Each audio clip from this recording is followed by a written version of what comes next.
Hi, I'm Kevin Tetz working with LMC Truck to bring you guys some technical information and some how-to videos that are designed to make your truck restoration project go a little bit smoother. In this video, we're going to address front and rear glass installation and replacement in a 67 to 72 Chevrolet pickup. Now, our glass in our 71, aside from being cloudy and pitted, well, it needs replacing because it's broken. But we're also going to upgrade from the plain donut gasket to the stainless steel trim. And the back, well, it's an aftermarket slider and it leaks, so we're going to replace that with a solid piece of tempered glass. Replacement glass ships to your door from LMC Truck, and we're upgrading to the shaded glass for the front windshield and, like we said, the one-piece tempered glass for the rear. Everything you need for your glass replacement project is available from the LMC Truck catalog, including gaskets and seals that meet the OE specs and complete trim sets if you want to upgrade to a more deluxe look. Just like the back glass, the front sets are available in the plain or the custom versions with the trim sets. Now, with the trim, I'm going to give this project a 4 out of 5. It's a little bit more fiddly with the trim and the moldings, but it's something that we can walk you through, something you can still do as a DIY project. Now let's talk about tools. There are some unique and specialty tools that you're going to need, but they're not expensive tools. Some supplies you're going to need are a glass cleaner, some towels to clean the glass, and I like to have some acetone on hand to clean up the gaskets. You're going to need some way to get the wipers off, and this wiper removal tool is really nice to have around, and you can pick it up at the LMC Truck catalog. A good sharp-bladed box cutter and some painter's tape, low-tack tape, is a good idea to have on hand too. You're going to need a rope because that's the way these gaskets are installed. A rope gets installed in the perimeter and you pull it over the lip of the pinch weld. There's a type of rope that you want to get. You want to avoid a rough rope like this because it doesn't pull smoothly. It can hang up on the glass. You need a woven rope. Having said that, this woven rope and handle tool is available from the LMC Truck catalog and really makes a nice job of doing this installation. Gives you some leverage to pull the rope out of the gasket on.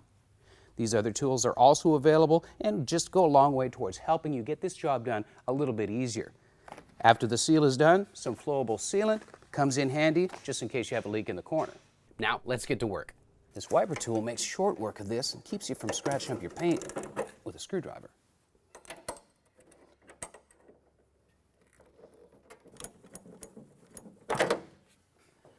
Now, when you cut from the inside, you can just lay the glass out from the inside out. It makes a really nice, neat job. And it's kind of the way that I've learned how to do this. Now, since this is actually a two-man job to start with, my buddy Jeff's going to come in and help us complete this process from here on in.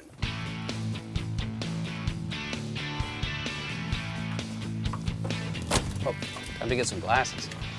All right, let's ease it out at the top and then do the rest from the outside. There we go. That was easy. The rear glass gets removed the same way, cutting the inside of the seal and peeling it away.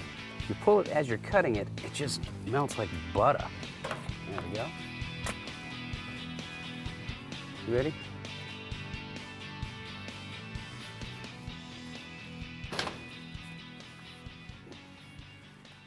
Now we can take a look at our pinch welds and see what kind of shape they're in. And if you can see original paint like we've got here, you're in good shape. There's no rust visible. So this side just needs a quick cleanup, and we can put the rear glass in. The front pinch weld is pretty good. We see original paint until we get to the corners. There's a little bit of rust right here, but everything else is okay. Now we can clean this sealer off, and we'll address the rust. What happens is that this channel here is where a natural seam is in the vehicle, and it just allows a little bit of moisture through. Fortunately for us, we can just clean that up, and we don't need to replace any metal. This is just a butyl sealer, which means it's soft, and it stays soft. It's designed to, which makes it easy to remove. After scraping the big chunks off the pinch weld, using acetone on a rag gets any butyl tape residue off and will break down most silicones as well. If you do wind up finding a little bit of surface rust, use a wire brush to scale the rust, get rid of the surface contamination, and then you can use an appropriate conversion coating or a rust-inhibiting paint. Since the pinch weld on the back glass was rust-free, a glass cleaner and a shop towel was all it needed to clean it up. Like we told you, we want to pass on tips, whether they're from professionals or just ideas that we've come up with that are going to help you do the job yourself and keep you from having to farm it out and spend a bunch of money paying someone else to do it. And this idea is a particularly good one. Now these pieces of foam rubber are about 4 inches high, and they're just simply taped onto our folding stand. And it really is going to do a nice job of lifting the glass up without risking damaging or scratching the glass. And that is going to allow you to put your rubber gasket on without the stand rolling it off because it's not in contact, as well as going to really help you when it comes to putting the stainless trim in. Now, speaking of the gasket, you're going to notice when you pull it out of the box, it's got kind of a greasy feel. That's a mold release agent from the manufacturing process, and it's a really good idea to get rid of that before you even start working it onto the windshield. So, safety glasses and gloves come in handy, and your acetone will serve as a way to remove that greasy feeling.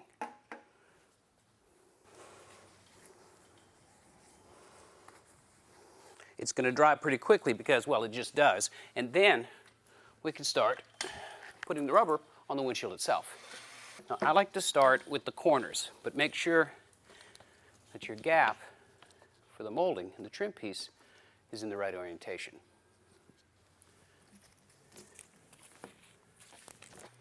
Wiping the release agent off might actually make this process a little bit more difficult, but it's going to help because that resistance is also going to keep it in place.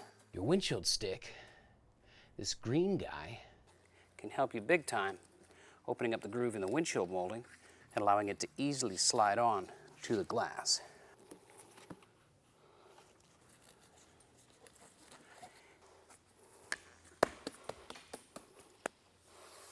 Once you're satisfied your gasket's in place and the corners are in the corners, it's all relaxed, time for the rope trick.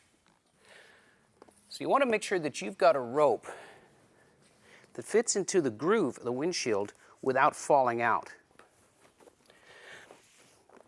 Now we're starting in the middle at the top, and I've got, about a foot, maybe 18 inches, enough of a tail to pull on, and it's pretty simple from here.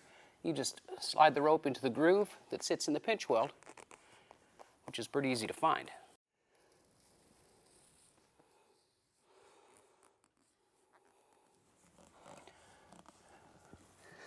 All right, doesn't matter if it's in the exact middle, but as long as it's in the middle, I like to cross my ropes just to make sure they stay where they're supposed to. And I'm going to tape the ropes in place.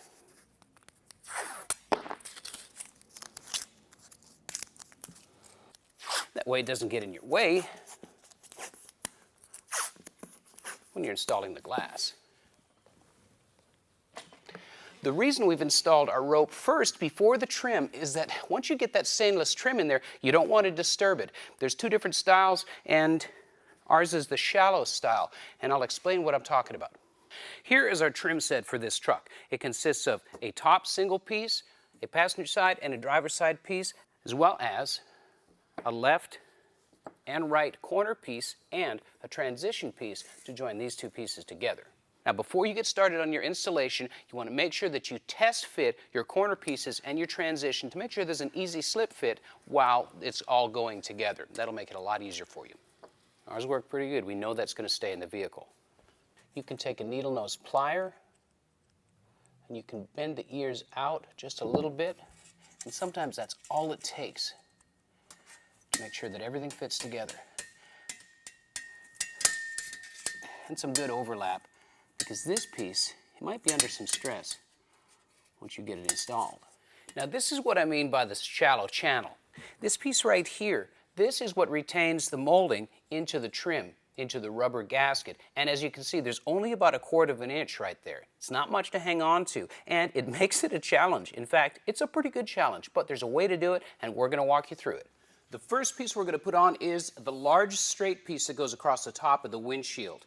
And we're going to use painter's tape, but we're switching to a 2-inch tape just because it's more clamping force. So this molding, we're going to center it up in the gasket, which you can tell easily when you're in the middle of it. And we're going to start in the center and work our way outward. Now I've established a center line with the Sharpie right here on my molding and with a silver Sharpie right here on the gasket itself. And it's pretty simple how this all works. The channel fits inside the groove, There's a little stepped lip that hangs onto the channel, and the rubber holds it in. It's kind of under tension, and if you hold your mouth just right, it all stays together. And it starts with just simply pulling it apart and setting the channel down in it. I want you to take a look at this right here. See how flush this gap is. That's what we want to see all the way around. And it's not going anywhere. It's firm. It's not pulling up. So now, we're going to take the tape. We're going to tape it firmly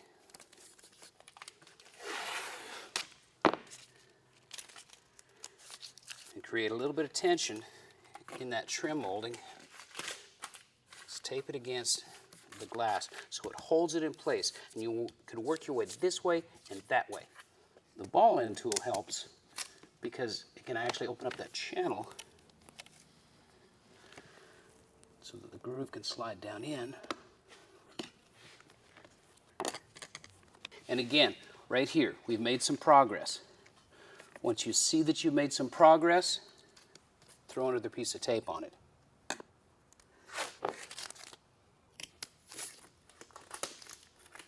Here you can see I'm digging the groove in on the front, peeling the backside up to where it almost forces it in at the front. Then you just manipulate the gasket until you know it's got a good seat. Now, it's particularly important to get the ends dug in, so make sure. You can kind of tell. There, you're just peeling that up. Hear that? All right. Okay. This lip here, once it's set in and the rope is pulled around, this will create tension and close this gap up here. And by the way, stuff your rope back in when you get a chance. I'm going to take the ball end tool and just kind of stretch the groove. You can't really see it, but you get the idea. And then hold that down. Here's another secret that I found. A little utility screwdriver like this. Slip it under the stainless. You can walk the rubber trim out, and when you're putting down pressure at the same time as doing that, then you can find the seat just like that. Now we tape it down and keep it where we put it. And now for the corners where the real fun starts. But here's something that's going to help. Take a look at these tiny relief cuts right in here. It's just a nip with a pair of snippers out of that corner. There's another one right here. Again, it's just a nip out of that corner. And what that does is give you the ability to flex this molding at the corner just a little bit. It gives you a bit of an advantage. And just like we started in the middle on the top straight piece, we're going to start in the middle of this corner and work our way up and then work our way out until we finally get it seated, then move on to the other side. Now here's a tip too. With this ball end tool, you can start it in the groove and you can see how you can manipulate the gap in the rubber. It's not going to damage the rubber, and it gives you a little bit of a bite to grab onto. So we're starting at the corner.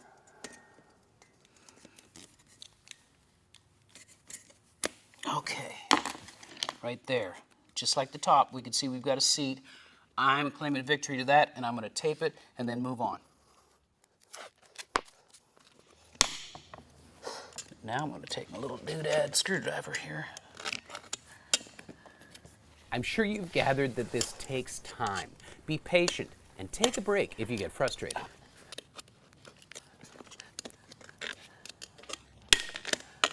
All right. Again, I'm going to declare victory there and move on to the other side.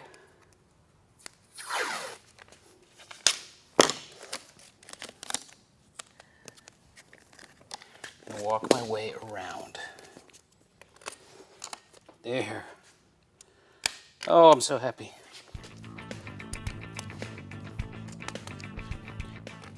Now I know you see me working metal on metal with this little screwdriver, but remember this is not chrome, this is stainless steel. And if we happen to make some micro scratches in the stainless, they can be polished out relatively easily.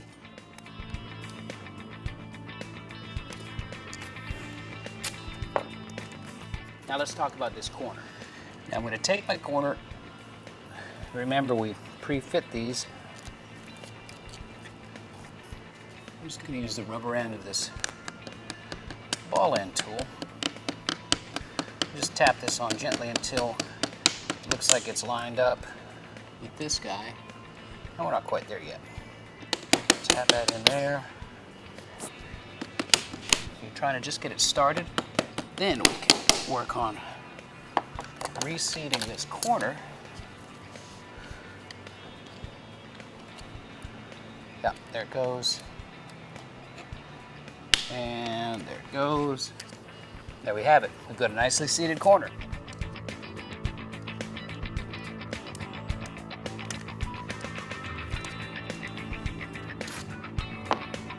You're going to have to make adjustments while you do this, and you'll probably have to go back and reseat the stainless trim. It's just part of the fun, but count on a good hour to install this trim set into the rubber.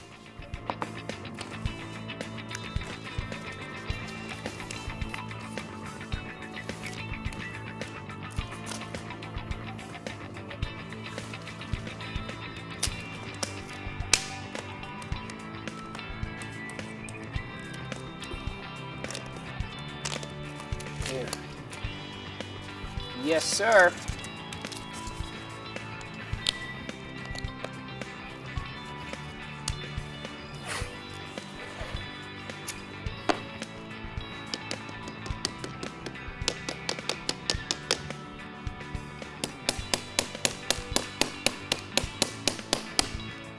If you find your corner pieces are too loose, a pair of pliers easily pinches the ends inward and will create a little more tension. You can see how much overlap you've got, which is not a whole lot, so we're going to start with the one side. Work it on.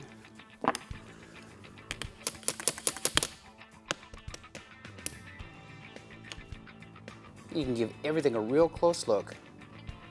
Make sure your trim is seated all the way around, that your corner pieces are still seated, that you've got a nice snug seam between the molding and the outside of the gasket.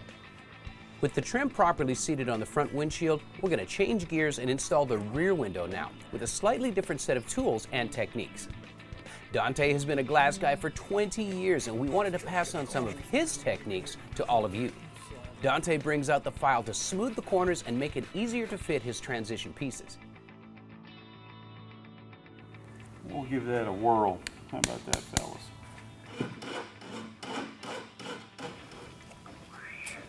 And his method for inserting the stainless is to use a soapy water mix to lubricate the rubber. And doing this stuff, you want all the help you can get. We're making sure the upper molding is snug in the rubber before moving on to the sides. Just want to get it all the way. Dante uses a steel hammer to tap the corner trim in place, but always be careful with any kind of a hammer around glass. There it goes. Yeah, it's going in. I'm watching it. Look at Look at that. Look at that. It came home. How are we lining up? That looks that pretty beautiful? sexy right there.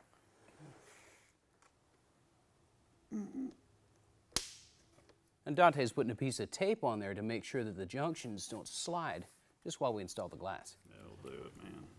It does help. You're squeezing this rubber gasket, bringing the J channel down to the slot. It needs to lock into. I can hear it locking as you're going too. You can feel it too, brother. Look at that.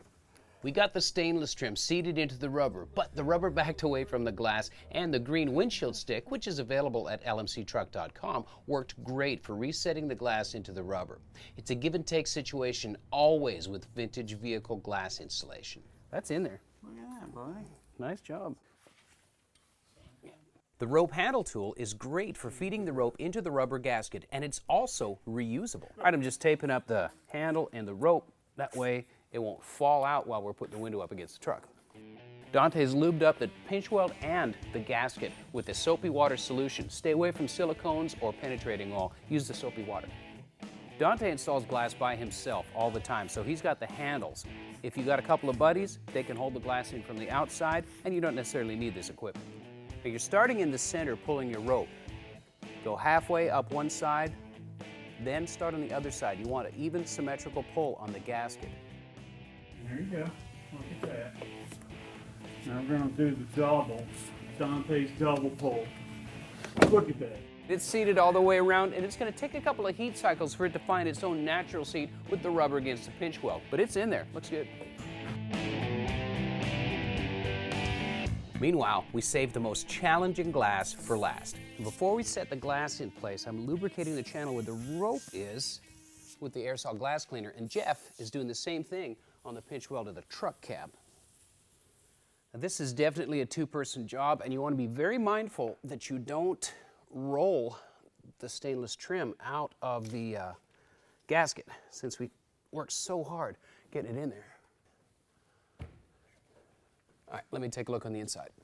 What I'm trying to do is get the gasket on the inside of the pinch weld as much as I can and just kind of sneak up on the whole installation. Okay, yeah, just gently push up on your corner. I'm going to try and make the glass go up a little bit. I'm going to start by getting the lip over top and into the opening. Next step, we start pulling the rope. Get rid of our tape first. Take your time and move slowly. If your rope pulls out of the rubber without it being seated on the pinch weld, well, you've got to start over again, so move slowly. All right, so we're going to leave that right there. There we go. How we doing, Jeff? Good. Jeff says good. All right, now with this side kind of held in place, we're going to move over.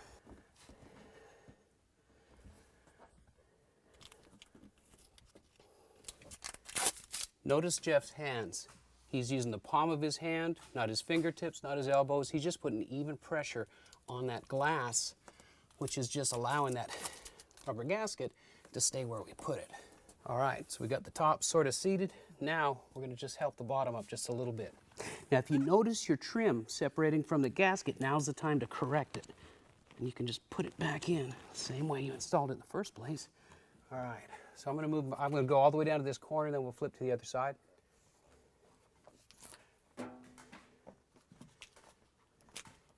All right, a little bit more, and then we'll move over.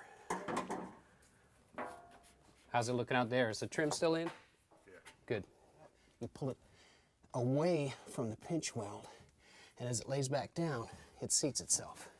We're not going to get too far ahead, but we're going to keep on moving.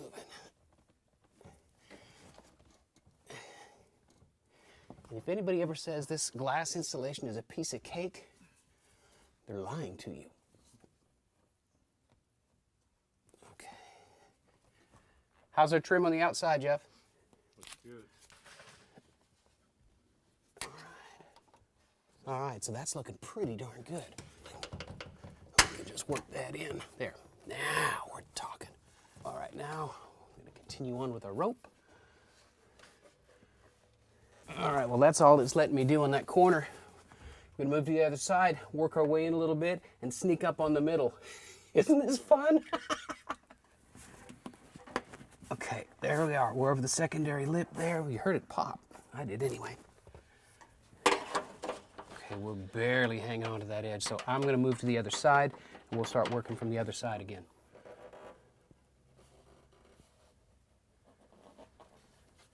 All right, I'm kind of reading the rubber. Where it's starting to slip over the pinch weld, I'm stopping, and I'm trying to seat it a little further back. Now this corner's starting to seat a little bit better. That's what we want to see, right there, even gap. Yeah, that put the rubber back over the pinch weld. All right, Jeff, that's enough pressure. I'm just going to use the rope. Ball end tool. We've made it to the home stretch, and by working our way carefully towards the middle, pulling the rope as we went, the gasket has finally found its natural seat, and the glass is fully installed. That's it. That's it. It is seated. Oh no, this is amazing. Okay, that is a battle. That was hard won. Oh yeah, that's perfect. And the painter's tape gets cut by the rope as you pull it out. Okay, so there's one more thing I want to address while we're here. That's the cool kids that slap the windshield, like this. Now, I've done this. I've installed a lot of these windshields. The reason you're doing that is to find the final seat between the glass, the weather seal, and the steel pinch weld. We're in pretty good shape. Don't need to go nuts. Open palm, nice and gentle, and we are in good shape.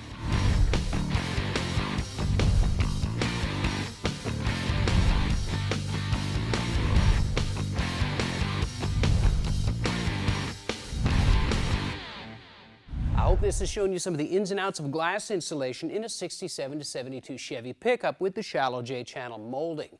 Now, before we gave this a 4 out of 5. I'm changing my mind. This is a 5 out of 5. It's a pretty challenging project, but if you persevere and you just dig in and hold your mouth just right, have some patience, you can get it done. So don't forget to look at the LMC Truck catalogs or go to lmctruck.com for other ideas on how to make your custom truck project even better. For now, I'm Kevin Tetz. Thanks for watching.